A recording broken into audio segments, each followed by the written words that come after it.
Good evening, citizens of the world. Allow me first to apologize for this interruption. We do, like many of you, appreciate the comforts of everyday routine, the security of the familiar, the tranquility of repetition.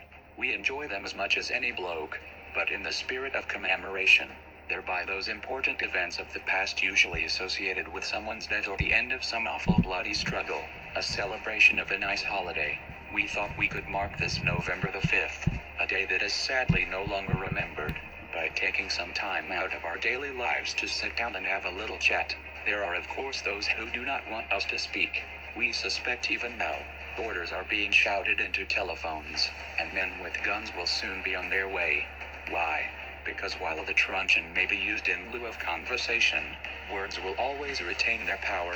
Words offer the means to meaning, and for those who will listen, the enunciation of truth. And the truth is, there is something terribly wrong with this world, isn't there? Cruelty and injustice, intolerance and oppression. And where once you had the freedom to object, to think and speak as you saw fit, you now have censors and systems of surveillance coercing your conformity and soliciting your submission. How did this happen? Who's to blame? Well, certainly there are those more responsible than others, and they will be held accountable. But again, truth be told, if you're looking for the guilty, you need only look into a mirror. We know why you did it. We know you were afraid. Who wouldn't be? War, terror, disease. There were a myriad of problems which conspired to corrupt your reason and rob you of your common sense. Fear got the best of you, and in your panic you turned to the governments and world leaders. They promised you order. They promised you peace, and all they demanded in return was your silent, obedient consent. This 5th of November we seek to end that silence, to remind this world of what it has forgotten.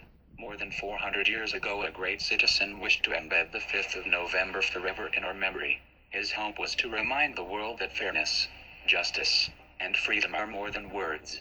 They are perspectives.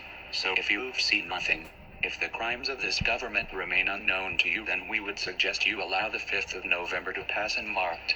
But if you see what we see, if you feel as we feel, and if you would seek as we seek, then we ask you to stand beside us this 5th of November, in cities all across the world, and together we shall give them a 5th of November that shall never, ever be forgot.